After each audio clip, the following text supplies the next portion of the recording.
আজান এলো কি হয়েছে চাচা? ওনার জামাই খালি মারধর করে, দিন রাত নেশা করে থাকে। বাবা ঘরে চাল ডাল কিছুই নাই, কালে দুটা দোল ছিল নিতে আইছে, আমি বাধা দিছি দেখে আমার অনেক মারধর করছে। নেশার টাকার লেগে আমার প্রতিদিনে মারধর করে, একটা কিছু এখন করেন, আমার অনেক অশান্তি হইতাছে। আমি তো ট্যাক মাল পাঠাইছি, খালি ঝামেলা করে, টাকা দেনা পয়সা দেনা, খালি ঝামেলা করে, কি করবো?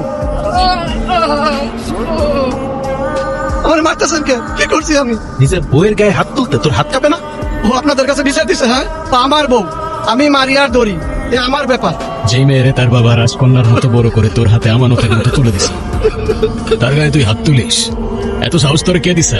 যদি এই হাত দিয়ে সেকেন্ড বার তোর বউরে তুই মারতে যাস, আর কোনোদিন মারবো না। এলাকাটা আমার, তো ইনসাফটাও আমার, মনে থাকবে। মনে থাকবে। আমি আপনার ইন্টারভিউ নিতে চাই। ক্যামেরার সামনে বসে সত্যি কথা বলার সাহস কি আপনার আছে? ইন্টারভিউ? আমার মতো একটা নগণ্য মেকানিকের কথায় এই দুনিয়ার কার কি যায় আসে? তারপরেও কি সত্যি জানতে চান বলুন? আপনার এই গ্যাংস্টার বা মাফিয়াগিরির কাজ কতদিন ধরে চলছে? কতজনের রক্ত লেগে আছে আপনার ওই হাতে? গ্যাংস্টার, মাফিয়া, অনেক ভারী ভারী শব্দ ব্যবহার করলেন আমার জন্য।